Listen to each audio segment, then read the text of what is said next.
We're going to talk about the Nuggets' big win last night and how great Nikola Jokic was again, 4th straight triple-double. We'll get to that, but want to talk a little bit about these Broncos and our draft work. Free agency is going to come, and there'll be a lot of names there, but I started to do a little bit of the draft homework that really, you say a name, you tell me you love the person, then I got to go do my homework and figure out if I love or hate the person there.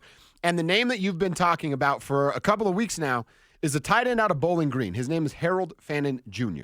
And you said, go watch some of the highlights, man. Watch what this kid can do.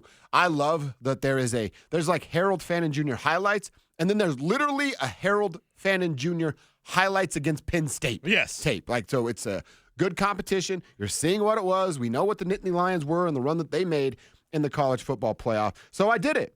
I went back last night and I watched a bunch of Harold Fannon highlights. Impressed by the dude. You're absolutely right, Cecil. The size is there at 6'4", 230. I was curious to see the speed because you look at it in the Penn State highlight package and you go, he's not running away from anybody, but he's also 6'4", 230 pounds. Right. Then you see him in action highlight and you're like, oh my God, he's running away from He's running away from all of them. So the speed, I don't think it's, hey, this is a guy that's just going to burn everybody down the field. Yeah. But that size, his ability to use his body to become open, his ability to find soft spots in zone coverage was a big one for me, that he is identifying some of those things pre-snap. I saw 2 different times in the Penn State highlight package. One of them, he just recognizes without. The second, he's pointing. There's where they're coming from. And you know what he does? He runs to where they came from. He turns around, puts his hands up, and he caught the damn football from his quarterback, recognizing where the blitz was coming from. And no, I go there. That's where the quarterback should be looking. Very, very impressed by Harold Fannon Jr. Well, here's what I need then. Okay. Because my comparison is your golfing partner, Trey McBride. Really? So I need you to have Trey watch this kid. Okay. And maybe we could do a little film session. That'd be a nice little video for YouTube, right? Where Trey could join us and do a little film session because that's who he reminds me of. I love that. For everyone out there, it's like, we should have drafted Trey McBride. You're right. Mm-hmm. And you can get the new version from Bowling Green. I honestly don't know that I've ever asked Trey McBride about football. Maybe that's why he likes you. Maybe, yeah. Maybe you ask him and he's like, I'm dumping this guy's number. Right? Don't ask me about football. But yeah, that's who I see when I watch Fannon play is Trey McBride, and I think that's great for Broncos fans out there. And what also is great is that Mel Kiper mock draft that had him getting Ashton Jeanty in the first round at 20. Harold Fannon, unless he blows everybody away at the Senior Bowl, which is possible, by the way. And I'm going to put eyes on him a week from today. Yeah, I think I'll still be in Mobile week from today. So, I'll see this guy for 3 days of practice, and I'll know what scouts are thinking of him. But right now, early swipe is that he's a late second-round pick.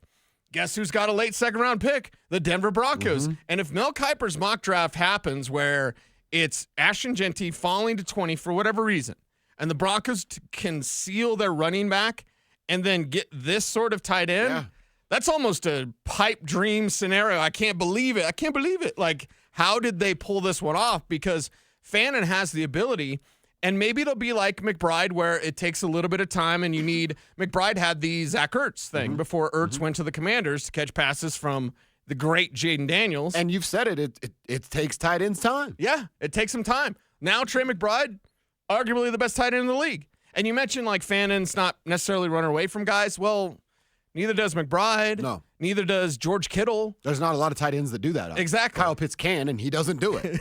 He can, and then he just, can't catch and run routes and do all those other things. So with this kid from Bowling Green, talent can come from anywhere. Don't give me Boise State, it's the Mountain West. Bowling Green, it's Maction. Don't give me that. NFL talent and observing players for the NFL field is much different than watching college football. Much different. The skill set is much different. And when I look at Fannon, he's got vacuum hands, just like Trey McBride. He's got movement ability, almost a basketball type of mindset. And that's what last great tight end this team had, Julius Thomas? Yeah. What was his thing? He was a basketball guy. Yeah. Portland State, right? Mm-hmm. So you get that sort of basketball skill set with the McBride kind of do-over. If you could do over that draft, you taking Greg Dulcich, you taking Trey McBride. I'll take Trey 100% of the time. Yeah, you know what you're doing. And Trey went off the board before. You would have had to move up, whatever. Yeah. Don't at me, bro. But, you know what tight end. You should have taken him or Isaiah Likely. Well, you get a do-over now. And you get a do-over that you don't have to spend. Listen, people love Tyler Warren, and I don't think he's flavor of the month the way that I think that Cam Scatterbo, who I'll also see at the Senior Bowl, is flavor of the month.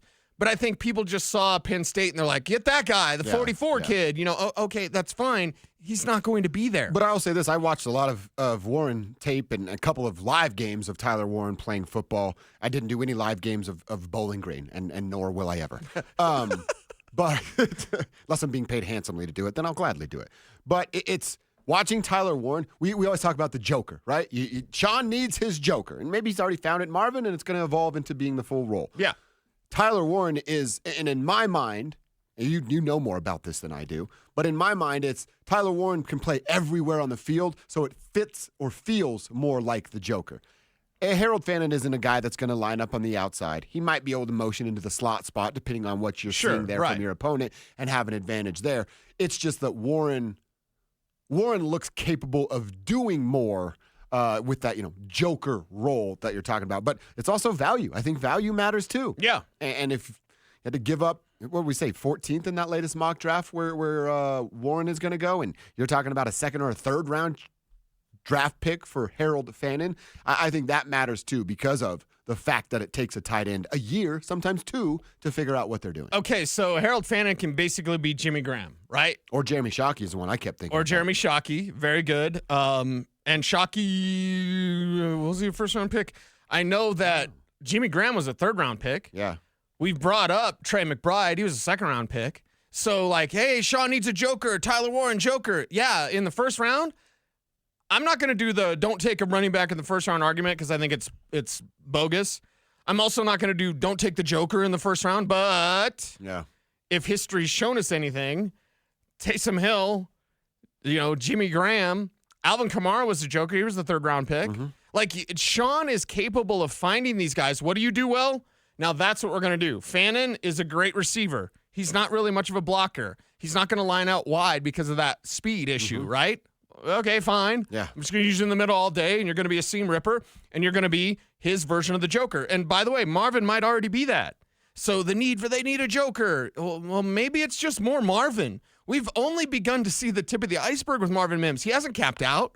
He hasn't maxed out in what he can do. So whereas people say, don't take Genty in the first because running back, I can make the same argument for tight end. Well, the tight end, this is a great tight end class, and Harold Fannon is one of those. Going to go a little earlier, right? Right now, end of the second round grade. Some have a third round grade on him, whatever. You're the Broncos. You have to be prepared to take this guy somewhere in the second round. You were right about Jeremy Shockey. First round, he was 14th overall. Okay. That's where Tyler Warren has just been mocked by Mel Kiper Jr. at 14th overall. Yeah. That's a lot of talent there. And I was thinking about this last night because we've said Joker over and over and over again when it comes to Sean Payton finding it. I always kind of associated it with speed. And that's just me doing it. But that's not the case. And I was thinking about it last night with Jeremy Shockey in mind because Sean has said his name, Jimmy Graham's name. Kamara is probably why I did it because that's his most recent. Right. And the dude's the fastest kid alive. But it's not necessarily about speed to be the Joker. We need to do the meme now of a picture of you and Kelsey. You've seen the meme of the couple laying in bed. Yeah. And the girl's on one side. She's like, I bet he's thinking about other women. And the guy's like, and then your caption to be like, does the Joker really need speed? You're not thinking about other women, girl. No. You're thinking about the Joker. You're thinking about Alvin Kamara, and I'm thinking about how the Broncos can get the best tight end that they can and the best running back that they can. Tyler Warren's going to be gone. And in Mel Kiper's mock draft, they had him at 14. I don't even think he's going to be there.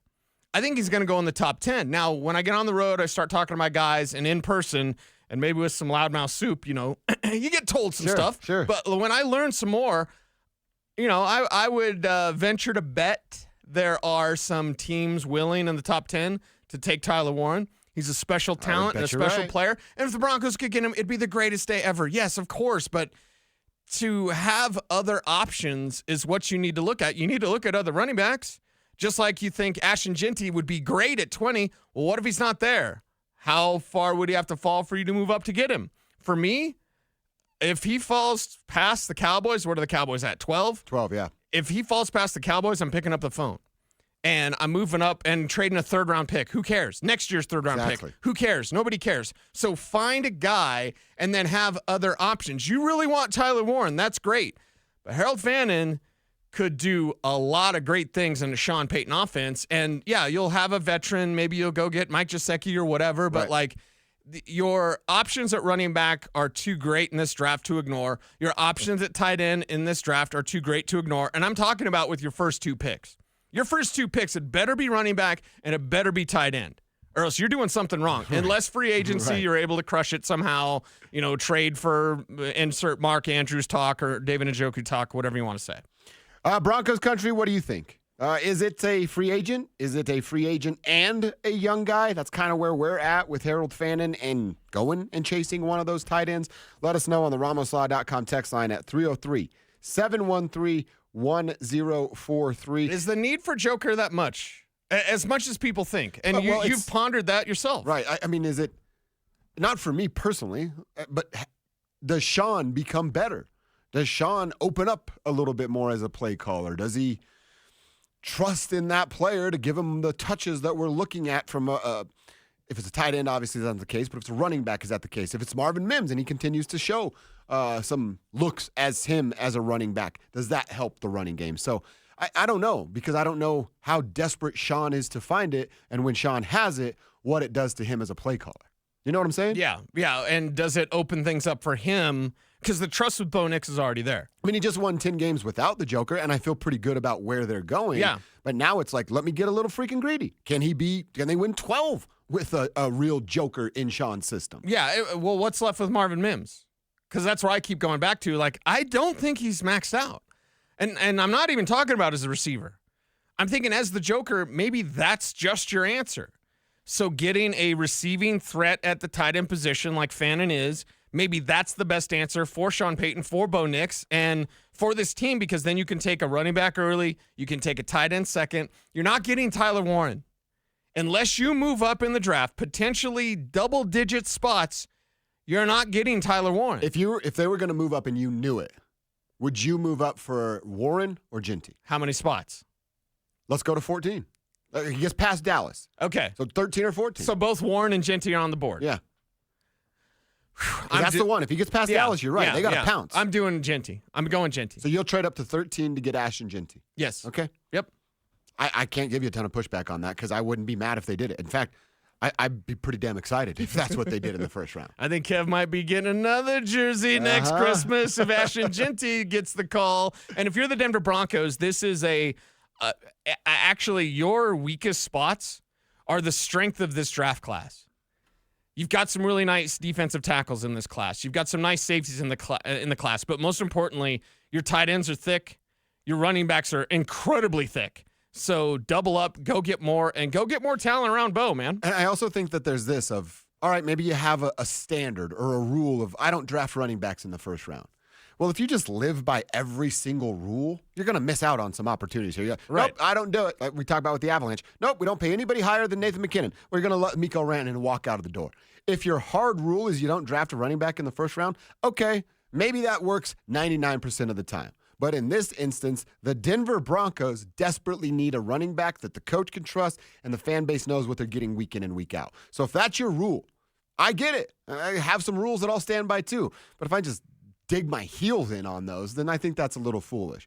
Running back, the pendulum's swinging back. We've talked about it. You need a guy in the backfield. And if you have to trade next year's second or next year's third to get an impact player right now for Bo Nix, well, then do it. You need a stud. Mm-hmm. You need a stud running back, that's for sure. There used to be a rule in the NFL, don't take a Texas Tech quarterback. Yeah. How'd that work out? Mm-hmm. When Andy Reid you know what? and Sean Payton spotted a guy with the Red Raiders, they're like, that guy looks like Brett Favre, except he actually knows what a nickel defense is. I used to say it with the University of Oregon until Justin Herbert and Bo Nix came around.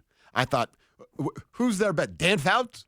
Dan Fouts in the 80s? You want to go to that, Will? So you're talking like Joey Harrington, Marcus Mariota, right? They were awful. Yeah. Marcus Mariota is a really good backup quarterback. If he was the face of my franchise, I'd be buying a new jersey, right? But Justin comes in, Bo has now arrived, and you can't say that about Oregon anymore. Right. You can't say it about Oregon, and, well, you can't say it about Maction or Mountain West. So this latest mock that's out, it does have Ginty falling to 20. Okay. Mel Kiper Jr. at ESPN.com has it today, and he has Ginty going down to 20. Now, it's weird because He says he's a top 10 talent because of his elusiveness, his 2,600 yards, all the things that he achieved. But he could see him slipping, and then a team like the Broncos being very fortunate to go get it. Now, look, Mel Kiper Jr., God bless him. You know, he's got the draft job and all that stuff. I don't like the people. If you put out 2 or 3 mock drafts, cool, I'll ride with you. I do one. One, you're my guy. If you do 500 of them, it's a little watered down by the time we get to April, and you can't tell me I told you so. But the fact that it's there, I don't see it at all that he gets to 20. There's 2 names. You just said them. Tyler Warren at 14 to the Colts. That's what Mel Kiper Jr. has. And Ashton Jeanty to the Broncos at 20. I don't see any world where that's the case, where you get to 14 and then 20, and Penn State's tight end and Boise State's running back is on the board. What's interesting is it could be those teams, just not those spots. So you have to consider that, like, okay, who's moving up, all that. And it's mock draft season. Everyone loves mock drafts. They get a ton of traffic, and that's why people release 1 million of them.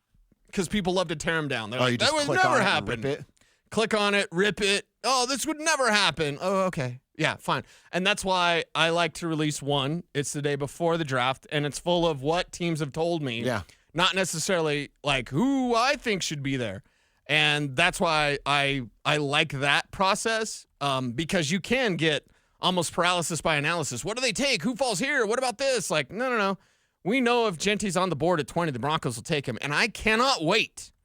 And I hope they send you with me to the owners' meetings, because I want to have breakfast with Sean Payton. Where's that? I'll tell you.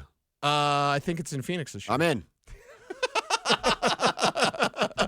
Okay, all right. We got to do some coach's breakfast and then hit the golf course? Yeah. I assume? Yeah. You won't make fun of my swing? Probably, but that's what we're there for. That's what boys do. Okay, all right. It's going to be terrible. Yeah. If we ever go golfing, I'm probably going to break one of your clubs. Oh, yeah. So don't let me swing your clubs. I'll keep the old ones. You can have them. Okay, yeah. And then I'm not gonna hit it straight. That's fine. I can chip and putt, though. Oh, I love that. So my short game is great. I don't know what that says about me, but we're all kind of weird, right? Like if it's the right golf course, and I'm not with stick up their butt Stokely on the golf course there, I'm taking my shoes off and my shirt off, bro. We're working on this tan and our short game. Okay. That's what we're getting done. I like that. And where's the beer cart? That's right. That's exactly right. I like that. So I cannot wait to ask Sean Payton merely this. The small school thing. Where does it rank, or how do you look at it in your evaluation of players? I had to hear this back in the 90s with Marshall Faulk. And Sean Payton was Marshall Faulk's running back coach at San Diego State. Yeah. But I had to hear all this from my buddies, because, you're getting sports cards or whatever, and we're all college football fans like, I really like this guy. I really like this guy. I liked Von Dunbar in 1992. That didn't work out great. Actually, my film collection, true story, actually begins with a 1992 Saints-Bears preseason game, because it was Von Dunbar's first game, Indiana football. Okay. And I had to, and my sister and her boyfriend David had a VCR. It was like a big deal in 92. I was like, can I record that preseason game, please? I don't know why Bears and Saints was ever broadcast on the preseason, but I was so excited about that. But when Marshall Faulk came out, I had to hear the same garbage that I'm hearing about Jeanty today. And maybe the text line is saying it. I'm not sure. I hope not. Mm-hmm. I hope not, because talent can come from anywhere. It doesn't. You don't have to be at Ohio State. You don't have to be at Penn State. Your talent can come from Bowling Green and Boise State. Yeah. Best running back of all time. That's Walter Payton in my eyes. Mm-hmm. Jackson State. Best receiver of all time. Jerry Rice. Yeah. What are you eating, Jerry? Oh, Jerry's eating rice. Yes. And now I'm hungry. But I'm hungry to say hi to YouTube. Hi, YouTube. How's it going? Like, comment, share, subscribe, hit the notification bell so you never miss a vid. I hope that our listeners and our viewers on YouTube comment down below. Does the small school thing bother you? That's interesting. Because I'm going to ask Sean about that, and I'm going to bring up Marshall as an example, because he knew how special Marshall was. See, it's interesting to me that you even bring it up, because it's something I've always thought about as just fan, right? Football fan. Sure, right. All right, you're preparing for the draft. You're preparing for free Why agency. Are you a Bowling Green? A little different, because there's NFL tape. Yeah. But yeah, it is that of like, all right, so you tell me about Harold Fannon Jr. Well, the guy plays in the MAC. Is there really anything to take away from it? But right. I would say this, And again, maybe I'm wrong. You tell me because you've done it much longer than I have on this road.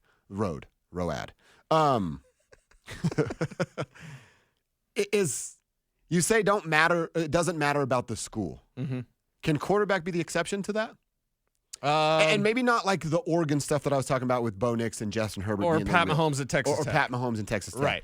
But like the Trey Lance stuff, Carson Wentz, the North Dakota states. That to me, I've always kind of looked at that of like, if you're the real deal at quarterback, they find you.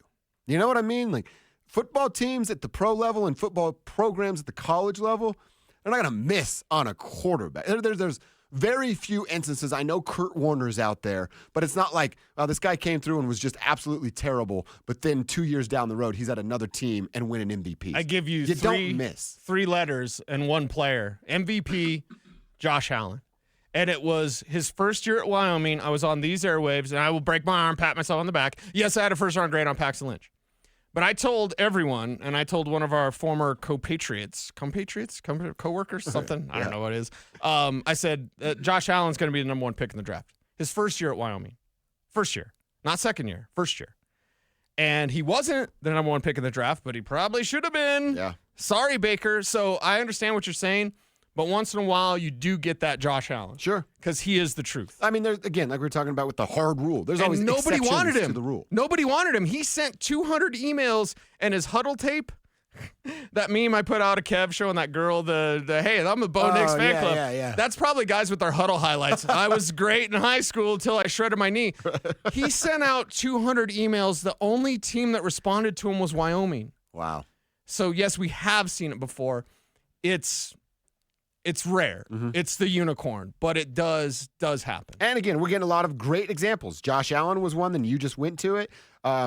This isn't a quarterback, but Randy Marshall, I mean, that dude figured it out. And then 303520, didn't put their name on it here, but says Steve McNair, another really good example. Yeah. As a quarterback specifically that just came on and was absolutely unstoppable. He was Aaron McNair, man. Mm-hmm. And that was the thing. Like, it took time to develop him properly, and it came through, and well, talent can come from anywhere. So I hope that people aren't bagging on Genty for Boise State, although I know they are. And I hope people, when you're introduced to Harold Fannon, and you just call him Harold, you're on a first-name basis. Me and Harold. You and Harold.